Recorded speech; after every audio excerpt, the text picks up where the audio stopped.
Hello and welcome to Still Got Legs, a Doctor Who Rewatch podcast brought to you by Another Happy Studios.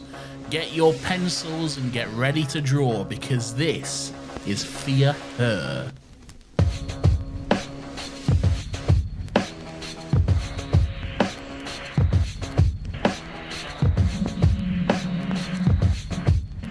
Hello and welcome everyone again, I guess, to Still Got Legs, the only other podcast in the world. My name is Nathan, that is Lawrence. This is where we talk all about Dr Who, and how are you? Oh, that was nice. I'm very well, thank you. I'm even better after hearing that.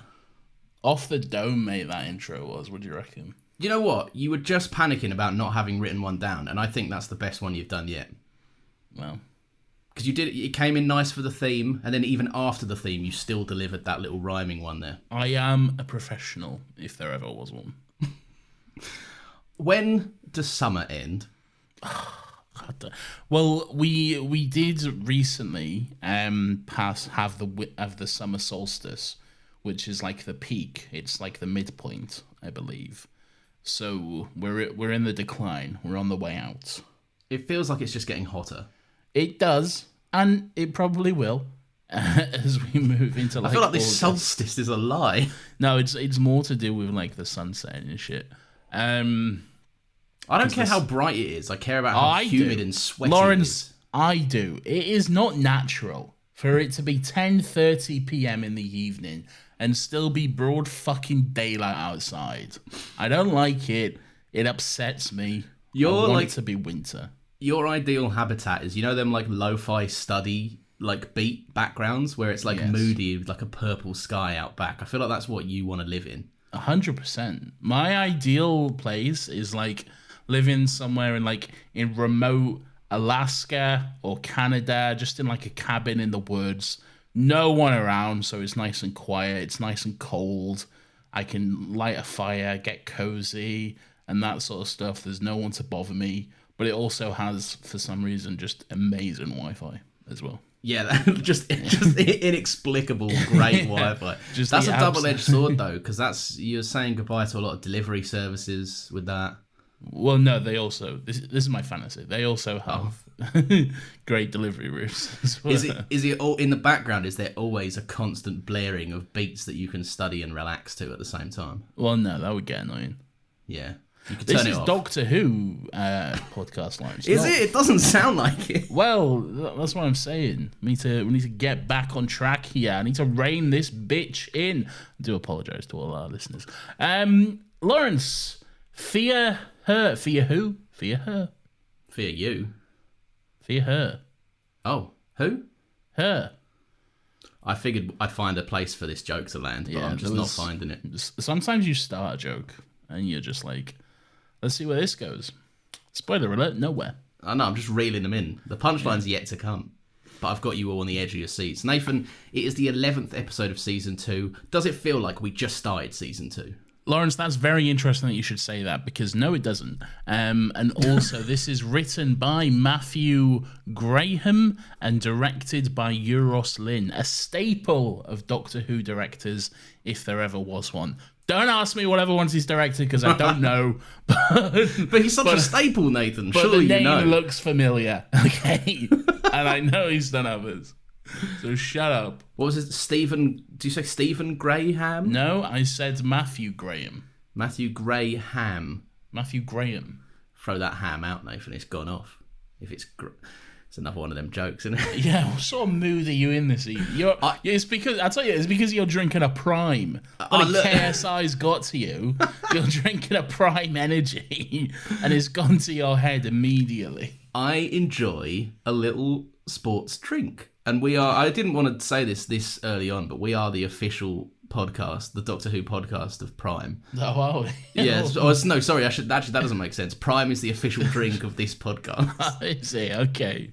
We kept that sponsorship deal quiet. Yeah, where legality on that? Like, where could we get sued for saying that? Probably. Because they've got money. And I know no one's listening, but they've still got some money, and I'm scared. Look...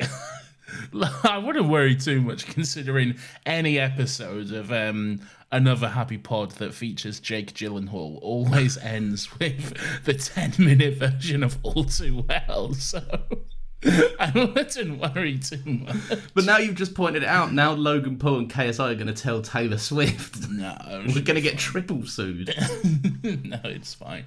It's legally distinct somehow. It's slightly up tempo. We sing along, which technically renders it karaoke. Yeah, it's a cover. And transformative. Actually, that's the thing. If it's transformative and we sing along to it sometimes. There is one time where we just straight up played the whole thing. So why do you say this? Shut up! Anyway, I thought this was a Doctor Who podcast. I've been trying, Lawrence. I've been trying. Yes, Fear Her, the 11th episode of Series 2. Is this, like...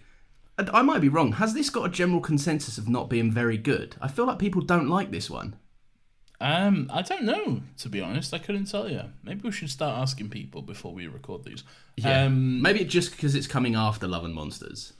Yeah, it's nowhere near as offensive and atrocious as Love and Monsters is. It's, if anything, it's a breath of fresh air. Yeah. What I like to think of this episode is it's the calm before the storm. It's something that's, it's nice and breezy. It's not too bombastic and in your face. There's no big world-ending. Well, I mean, kind of, but there's no. The stakes aren't fucking universe imploding and all this sort of stuff. It's relatively low key for the most part. As we gear up for next week, but yes, very much the calm before the storm. What are your thoughts on Fear Her, Lawrence? So this is, weirdly enough, I remember loving this one as a child so much. Like, interesting. Maybe it's because I too fashioned myself as a little drawer and a doodler myself. Fancied yourself an artiste, did you? I did. You know when kids get it in their head that they figured out how to draw like one person's head and they're like, I will draw this head everywhere. Yeah, 100%, and it's just the same face over and over and over. Yeah, 100%. And you're like, maybe I'll give him a body this time, and it's fucked. And you're like, I'll never do that again. I've learned my lesson. Just the head. No, but I was very much like in that vein. So I really like this. I figured out, and I think this episode is one of the reasons I love Russell's era so much, and it's because this, maybe I can't speak for like a lot of the later seasons, but certainly in the stuff I've seen, there seems to be less of a focus on weird gimmicky shit. And this episode, What do you mean? I mean, like, aliens will arrive, and often they'll be like, I've got a universe bomb that will blow up the universe with the universe bomb. And that is far less interesting to me than, like, the kids are missing. Why are they missing? Because a girl has drawing powers or something, and the girl draws them and they disappear. It's a gimmick, isn't it? I would disagree with that. What, that they have it later on? Yeah, that it doesn't appear as much later on. I'd disagree with that. Like I say, I can't speak to all of it. When we go along, I'm happy to be proven wrong, but for the time being, I'm right and you're wrong. Well, no, you think you're right, and you have a terrible memory. But What do you like it? How are you on it? Do I like it? That is a good question. Oh my god, he's doing the L Fortnite dance. He hates it. No, I'm not. I don't dislike it, but again, it's very just. There it is, isn't it? It's very just. It's not one that you come away from being like, whoa, banger. Don't get me wrong, there's some interesting stuff explored in it. Yeah. There's some good moments, some great character moments, some good comedy throughout. It's a fun way to spend 45 minutes, but, it's not something that leaves me like, oh, yeah, bloody love Doctor Who, It's just, oh, wasn't that nice? I feel like overall, and like... Very inoffensive and just... Yeah, it's easy watching. Yeah. I feel like overall, like, there have been less... We said loads of it in season 1. The amount of times we'd watch an episode and we'd be like, I just want to watch the next one, rather than wait for the next week for us to record. I haven't had that so much in season 2 so far. I did with the Impossible Planet, the Ood one. Yeah. I actually had it with this one, but only because of the ending in the Next Time trailer. The Next Time trailer is such a vibe change. It's so good. I'm like, oh fuck, I want to watch that now. It's like the credits stop rolling, and then instead of like some normal song in Doctor Who, you get the dun, dun, and Rose is like, "This is the day I die," and you're like, "Hang on, what?" Oh. Bloody hell. I tell you, I remember specifically watching that as a kid, and I didn't know that Rose was leaving the show. I hadn't, because I didn't keep up with the news or anything, I hadn't, like, sort out the BBC press release that this was Billy Piper's last season or whatever. So I had no idea, but then that trailer came on, and it's like, this is the story of how I died. I was like, what? Like, my entire mind was blown. I love the idea of you as a kid ignoring all the so blatantly clear moments of foreshadowing throughout season 2 that Rose is dead. Like, of course, yeah. I was like, I wonder what that means. Oh, well, this is fun. I guess I'll never find out. I think the reason you're a bit not sold 100% on this episode is because it takes some rather unnecessarily mean shots at your favourite musical artist, Shane Ward. Come on. See, does it? If anything, I think it's generous to Shane Ward. Really. I made some notes on his career. It's extremely generous to Shane Ward. Exactly. So Shane Ward, for those who aren't familiar, did he win X Factor or was he on X Factor? Would you like my rundown? Go on, give it to me. So Shane Ward is the winner of a show called The X Factor. That's Everyone knows what The X Factor is. Everyone knows The X Factor. Okay, so he was the winner of the second season of X Factor. That was in 2005. He released a good... You know, everyone gets the winner's single. Yes. That went Christmas pretty massive for Shane Ward, our boy. Yeah. So massive that at the time that a man called Jason Orange was leaving Take That, he was considered by Gary Barlow himself as the replacement band member. Oh, well. Anyway, that didn't happen. We'll Take That back up and running in 2005? I have no idea, but because I know, because Take That, I think they split up in 96, 97, I want to say. And then I think it wasn't until... or maybe it was 2005. It was around that time, 2005, 2006, possibly they got back together, minus Robbie, obviously. Yeah.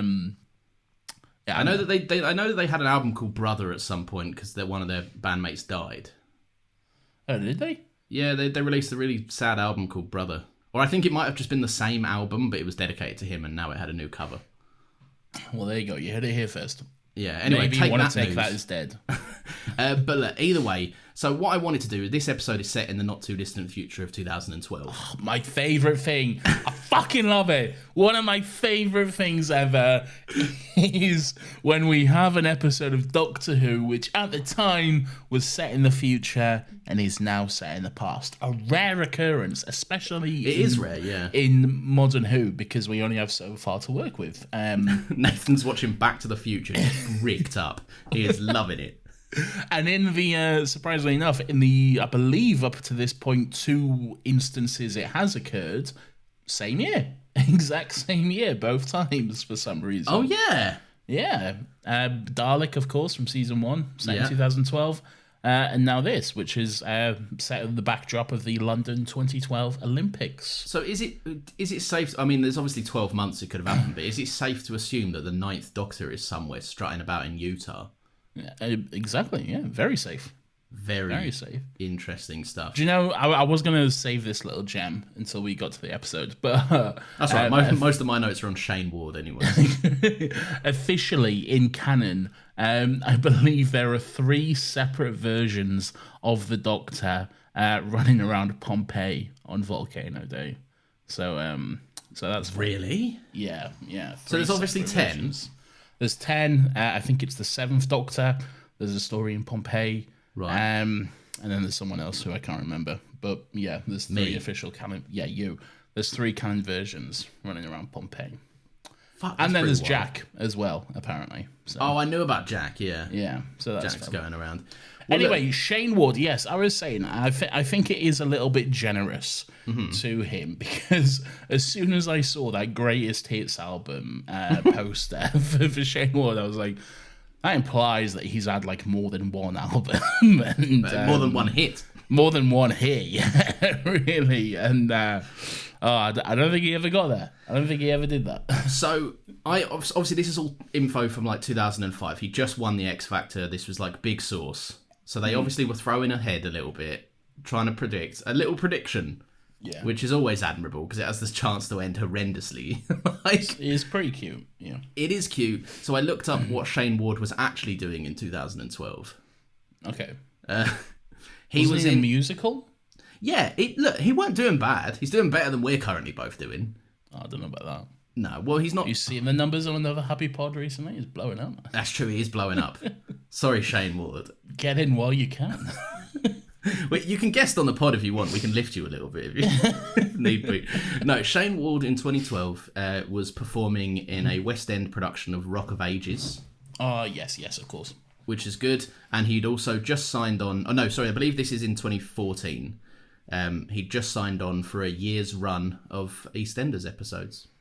Oh, I can give you a little bit of gossip about Shane Ward and Run of Ages. Welcome to the Shane Ward podcast. Shane Ward and Rock of Ages. Sorry, I can give you a little bit of gossip about this. Please. I was in college at the time, 2012. My college tutor is someone who has quite a lot of industry connections, like knows like quite a lot of people working in the industry and stuff, a lot of which are like theatre directors and stuff. A lot of her mates are theatre directors. One of them was the director for Rock of Ages. And she told a few of us just a funny little story that at one point during rehearsals, Shane Ward went up to the director and, I should say, allegedly, just in case, but allegedly asked, so when do we record the music to like play during the shows? Oh, no. Yeah, You're joking. He thought it was going to be like recorded professionally, and then they'd just lip sync every night. And then the director had to tell him, "No, this is a professional show. We sing live every single night."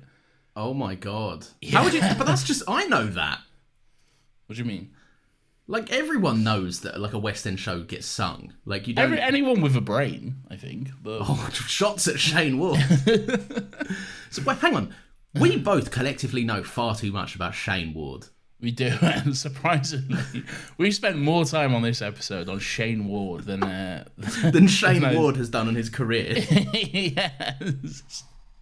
Should we move on from Shane Ward? We should. The Olympics. London 2012. Do you remember it well? You must have been a young boy at the time. What was I? So we started... I was 18 in 2015. This is how my maths works. So go backwards 3 years. So you're 15. You'd have been... Yeah, I was 15. You would have been such a little shit at 15. No, I was cool, man. Yeah. Leather jackets, popped a little collars. Shit. You'd have been terrorising the neighbourhood. I thought you won't have known this because you weren't in London at that point. No, I wasn't. No. Imagine the coronation. Yes. For a year. Oh, okay. Yeah. Fucking insufferable. To be fair, it was the same with the rest of the country. It was very... Honestly, this sounds weird to say because I'm not patriotic at all. But like 2012 UK was peak UK. It was so nice and friendly, and everyone was just so happy that we had the Olympics and that we were representing like the world, I guess. And there was no racism. There was, but like not on the fucking scale that it is today. There was no fucking hatred of everyone. It was all just all of us being proud to be British and being proud to have the Olympics. It was fucking great, mate. I loved it. Soon went to shit after it. Everything went to shit. It's funny you say that because I literally have a note that says... So the episode opens with an old woman shooing her neighbours inside. She's like, get the kids out the street. It likes it when they're playing. And I've put a note down that says, this is back in the day when people used to be endeared to the ramblings of old people in the street. And they used to go, oh, come on, Beryl, let's get you back inside. Do you want to pop in for a cup of tea? Now... When old people yell in the street, it's normally just racism or something horrendous. And everyone just keeps their head down and moves on. Yeah, they're like, oh fuck, here comes Oh Beryl. fuck! Here comes Beryl with her racist antics again. Yeah. So I mean, look, maybe this is a little time capsule of fucking primo Britain. I'm not saying that. I do think there are some moments of potential racism which do appear in this episode. I think the fact that you put potential is ambitious.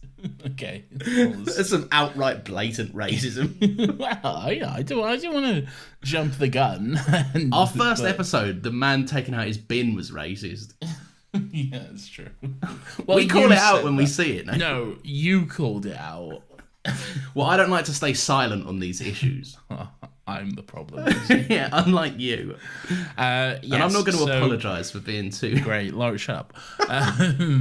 So, it's the Olympics. Rose and the Doctor, they land on some very ordinary, very middle-class street, ready to watch the Olympics. Why they landed on a normal street if they're going to watch the Olympics, I do not know.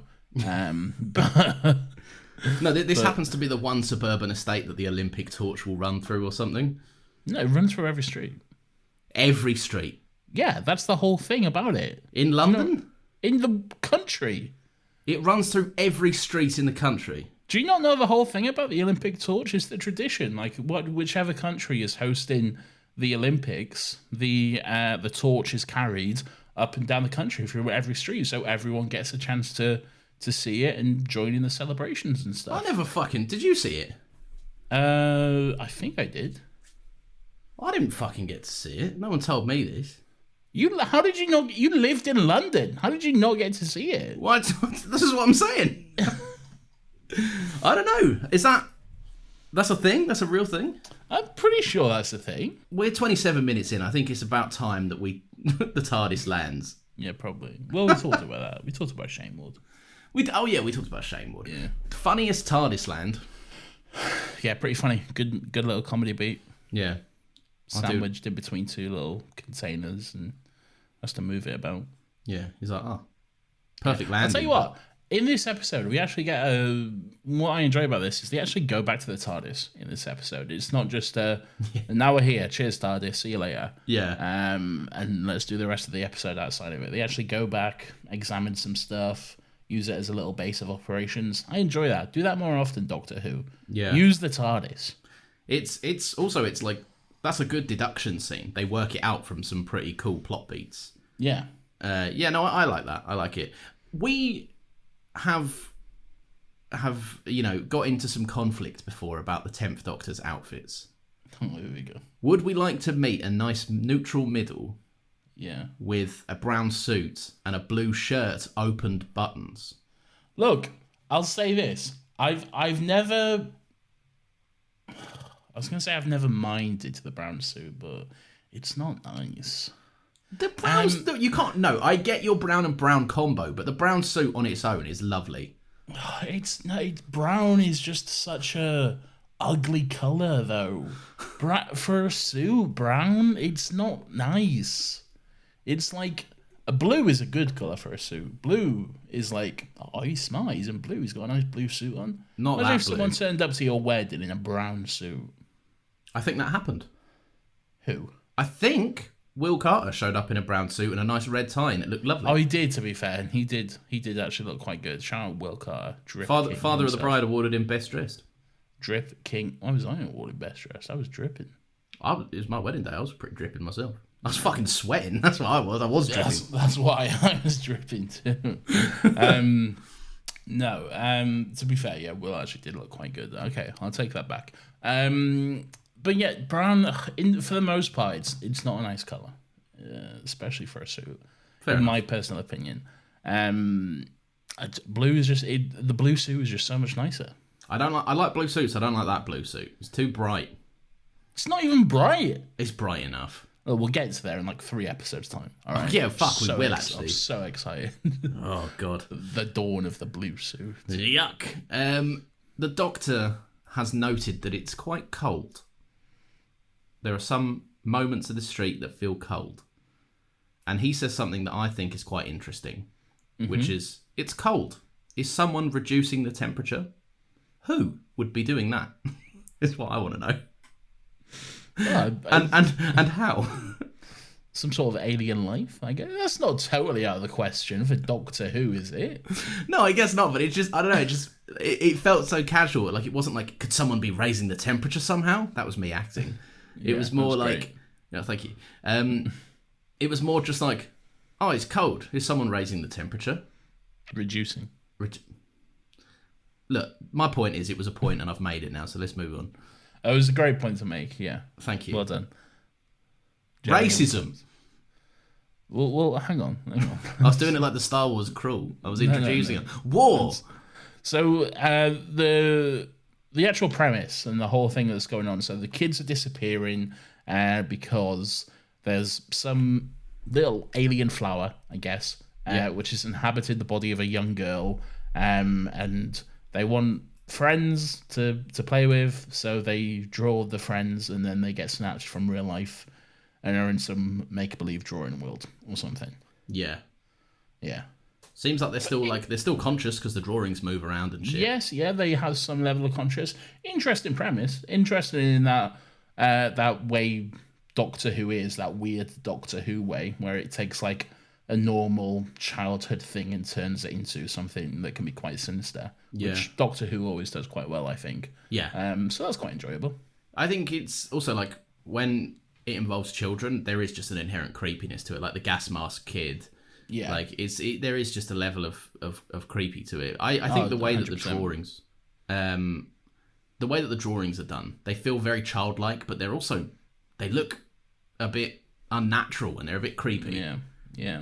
It's that childlike drawing of it's a bit shit because it's been drawn by a kid, but it's also just like. Also, it's the uncanny valleyness of it. It's like almost there, but not quite. So it's just a little unsettling. Yeah, especially when you see like fairly decent animation work in this episode. Yeah. Like some of the best special effects up until this point in Doctor Who, I think, in this. Maybe that's because they were literally like, we can just animate this. It doesn't have to look real. It's a drawing, yeah. But then you got like the squiggle monster. Like that's pretty well done. Yeah, it was a bit like, there was like a kind of like a weird, there was kind of like a weird blur effect over the camera. And I did notice the Doctor runs in and is like, the budget, and then quickly points his screwdriver at it and makes it go away. Yeah, it was a quick zap and done sort of thing. But whatever, that's fine. What else? Yes, so these children are being stolen. Everyone's freaked out and upset. No one really knows what's going on. Kel's just trying to do some tarmacking for the council, bless him. He's trying to lay down some tarmac. I forgot that was this episode. And when I saw him and he was like, look at that, lovely. And I was like, yes! What a hero Kel is. He's just proud of his work. He's just trying to do a good job for him. And again, this picks up from last week, my note about the singular London Council for all of London. It has changed a little bit. Now it's East London Council. So that implies we've got 4 different councils over London, which look, is better than one. We could have 8. Oh, okay. Like north, like yeah. Look, the point is there's a fuckload more than 8. Yeah, there's a lot. There's like 100 of the bastards. Yes. But hey, sure, East London Council, why not? East London's fucking massive, but why not? And it only employs this one man. To tarmac all of East London. He's like, and it takes him so long because he keeps spending too long on the roads. He's like, look, it's like a lovely bit of craftsmanship. I love how proud he is of his job. Like, I just love how much pride he takes in doing it. He's just there in the street. Just someone's walking by and he's like, look at that. You can eat your dinner off. He's so wholesome and sweet, man. And then, like, the car pulls up, it stops working near him, and he's like, all right, I'll give you a hand, mate, but check this shit out. He's a great... We have a weirdo of the week. We don't have, like, a just all-around sweet guy of the week. But if we did, he'd win mine for this week. I still think this isn't throwing my card away too quickly, but I still think he's a pleasant weirdo. He's a nice weirdo, though. He's like, he's But not that's the beauty of weirdo. Just because they've been inundated with sex criminals up until this point, mostly by you. there are still pleasant weird. Clive was a pleasant weirdo.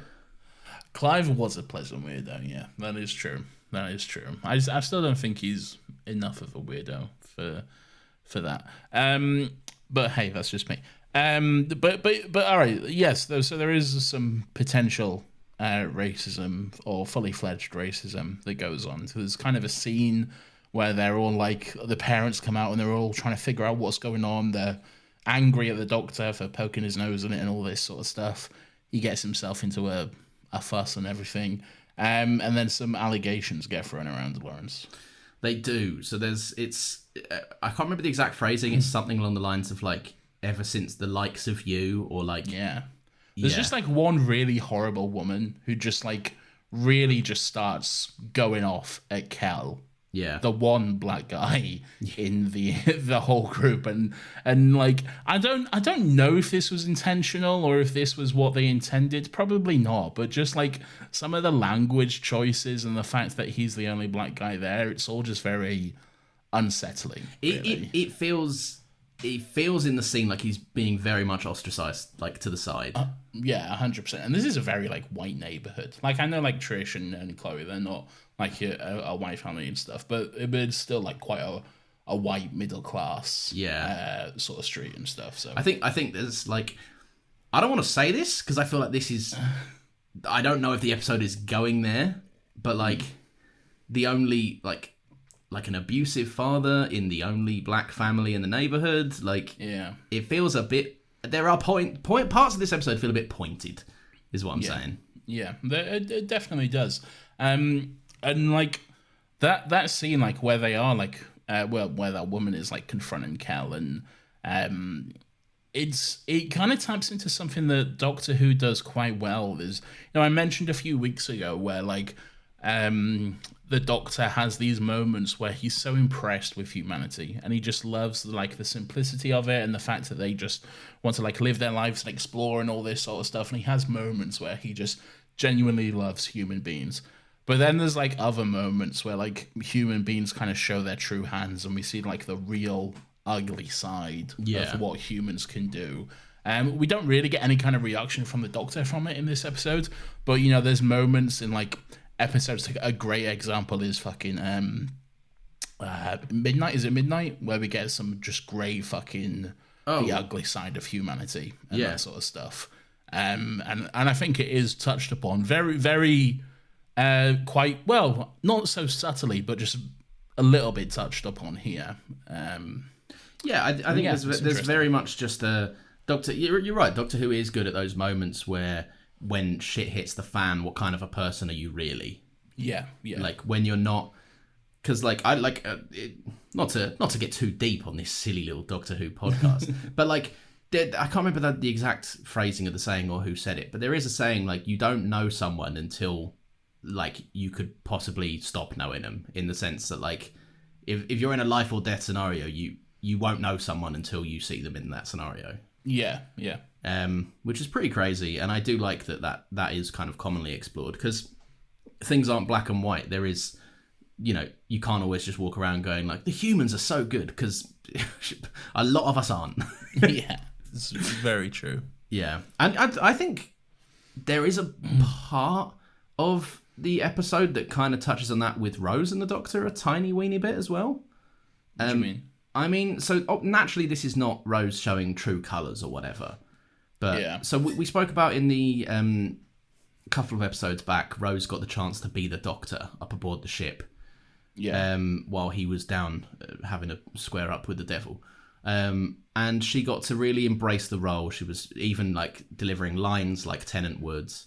And she very much jumped into that role. And in this episode, the Doctor is coming at it from a point of empathy. This, the Isolus, the flower thing.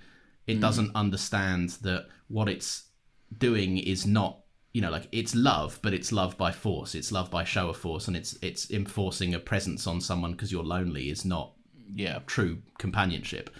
And there is an element of Rose where one of the last things she says to the Doctor before Chloe draws him and the Doctor disappears from the story until the end is a nice moment of conflict where the Doctor's like, have a bit of empathy, and the Rose is like, it's kidnapping kids.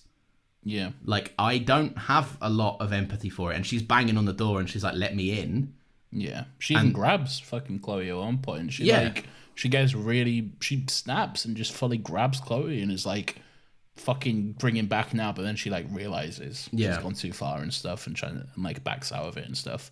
And she goes outside and she attempts to use her brain and solve it in a way that is... in a way that the Doctor would. Yeah, exactly. And I just think like it's interesting you say that they do explore that, because I think this is one of Rose's strongest season 2 episodes for me. Yeah, it's quite good. What I did particularly enjoy is like during that scene again where all the parents like confronting Kel and the Doctor and stuff.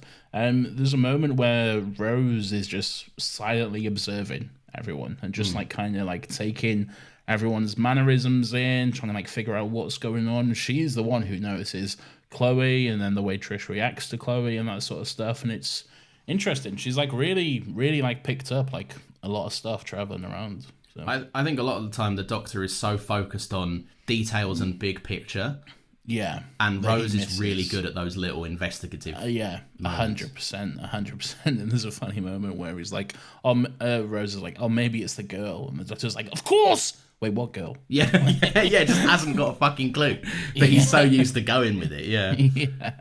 I like that. I've put down I understand that Trish is like, it's a matter of hours until these people start clocking. Yeah. But I like that she's managed to get away with it for so long, because her child is the only child that hasn't been kidnapped. It's that whole thing of just like basically pretending the problem isn't there. Yeah. Burying your head in your sand, hoping it goes away, and it's not. It's only getting worse and worse. You've turned my silly point into a good point. We've done it. It's true. It's true, and it's like there's a whole thing about her. Like, I feel like her whole character is just essentially burying her head in the sand. She just doesn't want to admit the problem's there. Like, we find out that Chloe's dad was potentially abused, or not potentially. I mean, it's pretty much outright stated that he was abusive, and you know, she never talked to Chloe about it. She didn't want to talk about it, so they just didn't. And then Chloe's just like, "What the fuck?" Like, it's very much implied that she is like deeply regretful of her brushing off of it, like. Yeah. And I do like that there's elements of Trish's character where like the Doctor is there to help and she can see that. But the Doctor gets too intense and she's like, get out of my fucking house. Yeah. Like, you don't raise your voice around her. I do like the moment where he's just in the kitchen and he just grabs like the peanut butter or the jam or whatever. He just like sticks his fingers in it and Rose is like, what the fuck are you doing? No, don't do that. Tennant is so good at like those little alien moments that remind you this guy's a fucking nutcase. Yeah, it's true. It's true. Tennant hair for the first time is... Yes, he's experimenting with backcombing, in his own words. When Rose started to compliment a cat, he was like, oh, thank you, I am a pretty boy. Very good. I like it. Nice hair. Yeah, I prefer it flat. I still do. I think it goes out too far on his head. It's long. Yeah, it's very long. And Tennant is a man that is blessed with good looks. And good hair. But we all know it's going back a bit. Okay. Oh, no. You can only have spiky hair with a receding hairline for so many years. Yeah. Is my point. And I think in the 60th, we're going to see that in a big way. Yeah. Because time has passed, and David Tennant, although being still an incredibly handsome man, is aging gracefully, but aging nonetheless. He's not 30 anymore, or whatever. No. How old was he in Doctor Who? 52 he is currently. Okay. 52. And this was 17 years ago. And I'm good at math, so I'm not on my calculator right now typing 52 minus 17, and I can let you know it's 35. Well, that's so good that you did all that in your head. Yep. He's a good 35. He is, yeah. Yeah, he is. A good 35. Not many men are fitting in that suit at 35. Do you reckon I could finish? Give me 5 years and see what we could. We're best friends, Nathan. Time for a few home truths. Well, I raise you the question, am I getting in that suit? No, you're not. No. Neither of us are. And we can accept that. We can. We're comfortable. We're not in line with the Doctor. We're not playing him next. Like, No, it's true. It's true. We said about it earlier. I think there's a great natural deduction of working out the problem. Like, when they go to the TARDIS, the scribble monster, it gets scanned in the TARDIS. The Doctor's like, this is nuts. This is graphite. This is a pencil. Yeah. How the fuck? And then Rose is like, why this though? Why would you draw this? And then she's like, well, as a child, you'd squiggle something out. And then they're like, well, there's only one fucking child on this road. And then they go into a room, lo and behold, bare pencils. Bare pencils, man. She is fucking... She's got half the Amazon rainforest in there. In both paper and the wood from the pencils. Exactly. She's got an ecosystem in there. Exactly. And when she runs out of space, she's got the wool. It's true, yeah. And fairly enough, she's got the fucking cupboard. So... Yeah, fucking nuts. No, I like it. It gets resolved pretty speedily because the Doctor gets teleported away. Yeah, Doctor gets taken.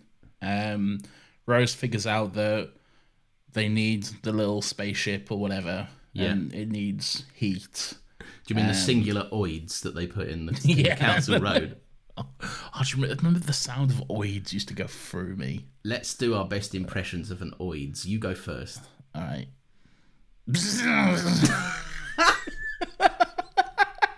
I've betrayed you. I won't be doing an impression.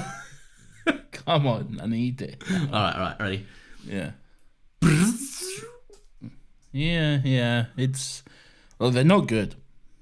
I used to like anoids. You never threw anoids about? No, yeah, I have, but it was always that annoying kid who, probably you, who would just have like two of them and would just constantly throw them in the air and just... Well, you need two of them for a start. Yeah, I know, but I don't like...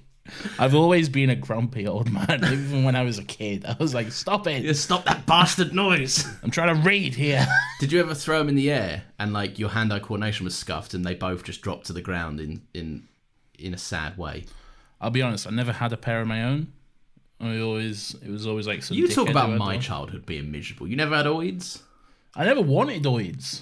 Oh, you're better than I knew of them. But again, I've been a grumpy old man since I was like 7. So. I'm picturing you pushing up your reading glass and you're like, I've heard of oids.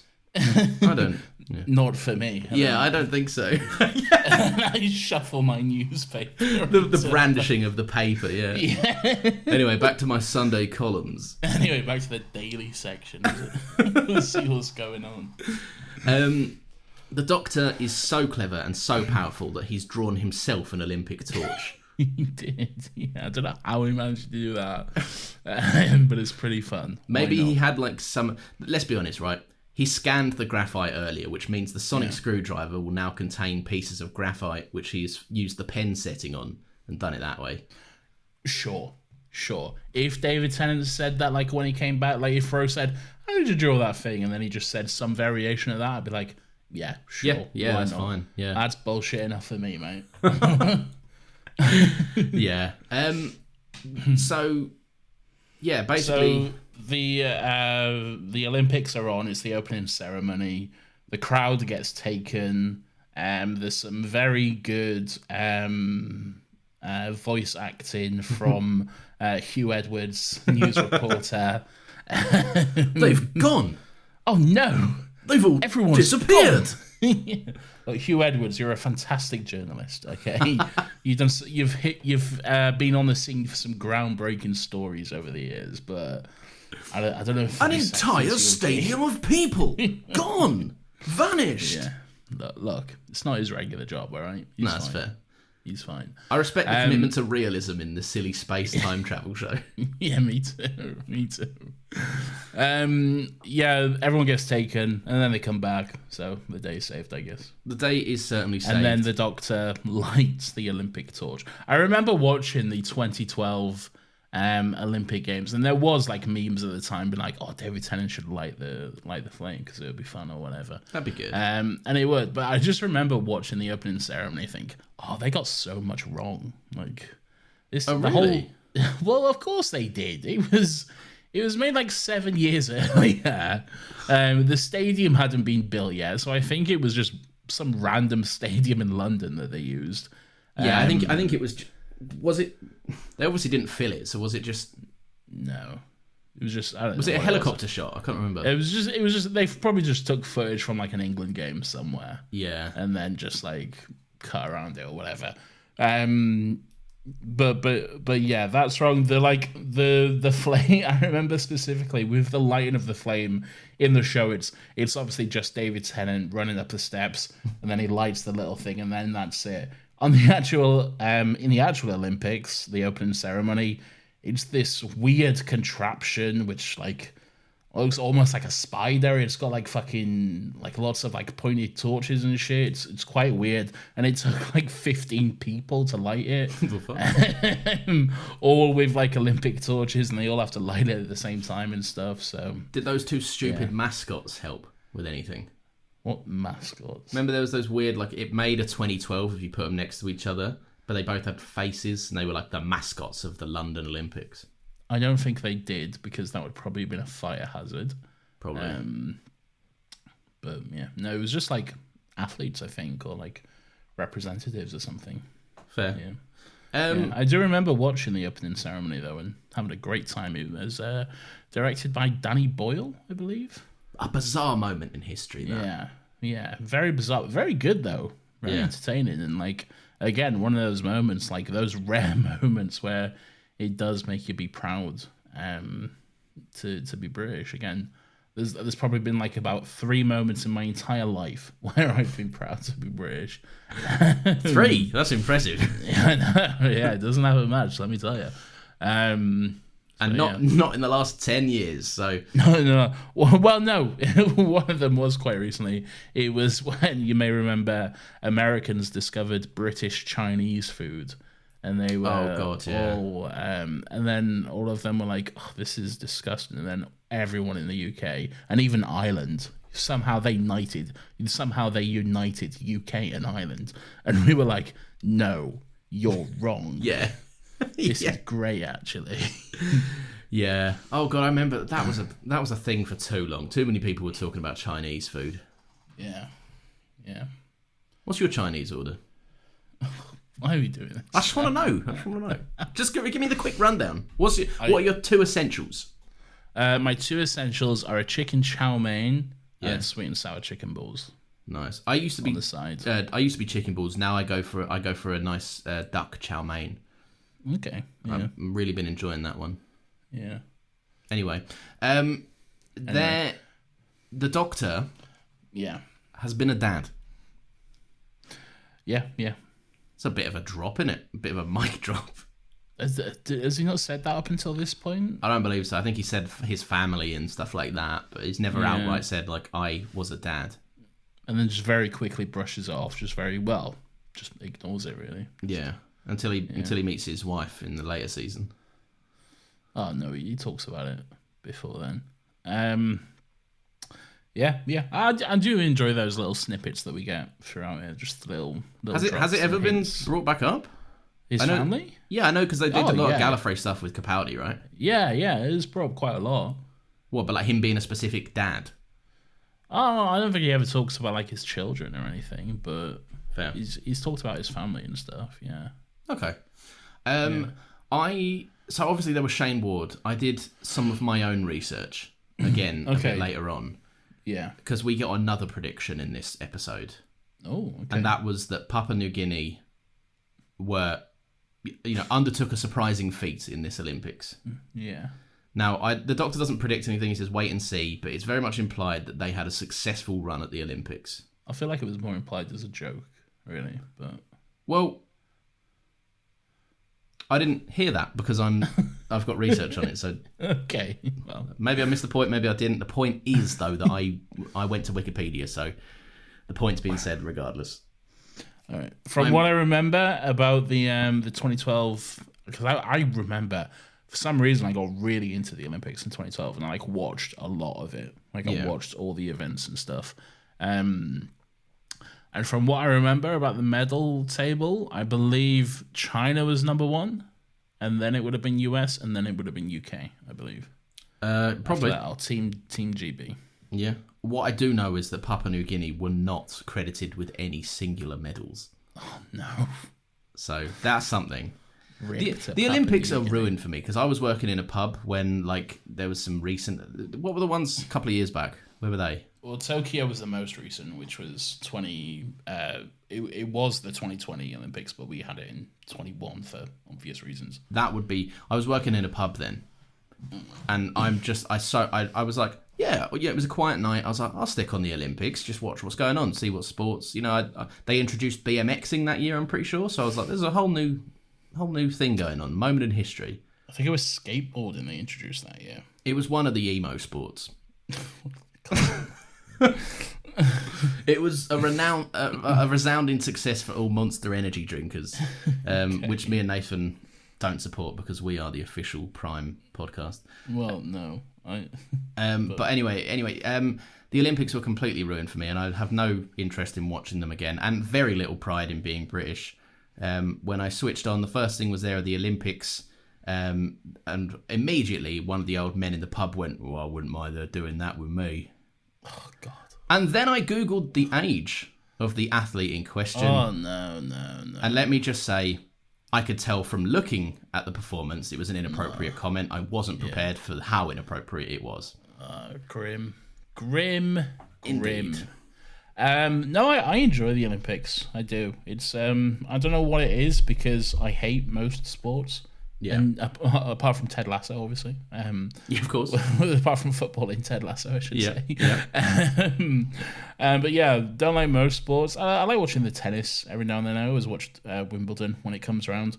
But yeah, for some reason, when the Olympics comes, I'm fully on board. I'm like, let's go, boys. I get really into it. I could have gone to the Rio Olympics. You could have. No, I wasn't going to be competing.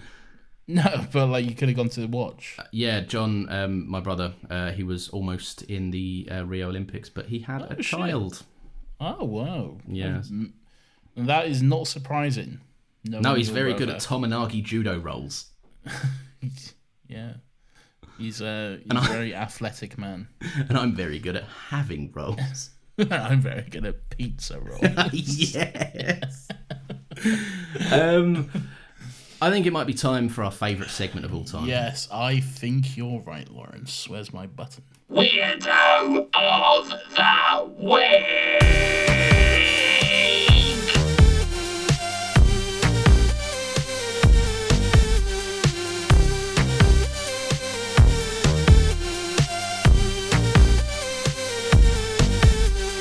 Weirdo. This is everyone's favourite segment of the show where we take a moment to look back and reflect on some of the weird and wonderful and grubby little characters who come across our screens each and every week while we're watching this wonderful show that is Doctor Who. Lawrence, who's your weirdo that you'd like to celebrate this week? I lied earlier. It's the council, man. No, not Kel. It is Kel.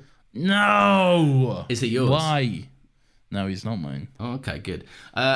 Just basically for the reasons we said earlier, he's not a deviant, but he is still a little weirdo. If you knew this man in real life, he would be a weirdo. But No, he'd be a friendly little guy. Yeah, but like, you'd meet him at the pub, you'd be like, you fancy some drinks after work? You'd be like, yeah, sure. He'd get there and he'd be like, this tarmac that I did is so good. He'd have pictures of it on his phone. You know, like, people have had a baby and they're like, look at this picture of my baby. I've got 80 of them. Oh, God, I can't. Yeah, but he'd be like that. I'm dreading the day you have a kid because that kid's coming like a freight train. I can feel it in the waters. Why? Just because I'm recently married. Yeah. Okay. You're at that age. You're older than me. Yeah, but I'm never getting married. I'm a bachelor for life, Lawrence. Oh my God. Yeah, it's only a matter of time before I have to deal with fucking you and your wife being like, oh, look at this, Nathan. I'm like, oh, yeah, that's great. And I have to lie and be like, oh, that's cute. I feel like you have that now with my dog. You'll FaceTime me and I'll be like, look at my dog. And you'll be like, I don't care about this dog. No, look, I like your dog, all right? I like Rosie. She's a lovely girl. But she's always just laid on the couch with her legs sprayed everywhere. And you're just like, look at her and like, Lawrence, I've seen this. Yeah, it's not the same on FaceTime, is it? You're like, No. I can't pet this dog. This dog can't be excited about my presence. Yeah. Yeah. So that's my weirdo of the week. Who's yours?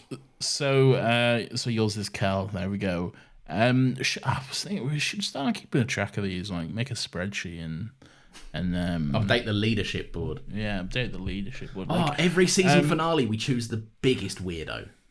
And have them fight off. Have them face off. Oh, we should We'll make do a segment. that. Clive could batter Kel with his computer, but what would Kel? Kel's got an axe. That's not a bad idea, you know. That is not a bad idea. I might actually think about that. Starting season 3, let's do it. Okay. Well, season 2's now. But yeah, there's time. There's time. Ooh, okay.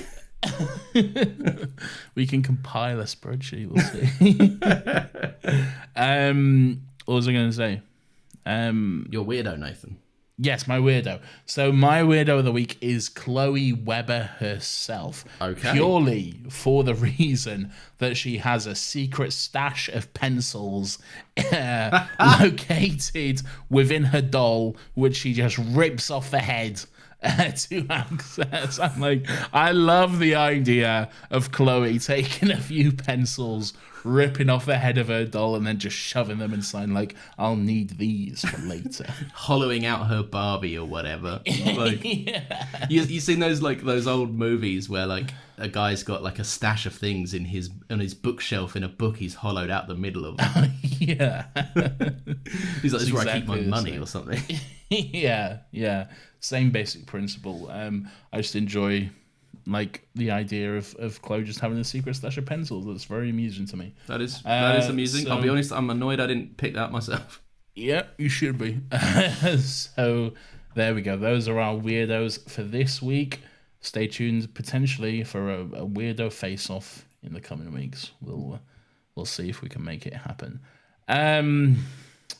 Is that the show at 1 hour, 1 minute and 49 seconds? I think so. I was trying to get it in under an hour this week, but it's not going to happen. Well, maybe it will in the edit. We'll see. We'll see. All right, yeah. See ya. Let me rattle it off. I'm doing these quick times in the sun. It's too hot. No. Do the whole thing. Yeah, thanks for listening.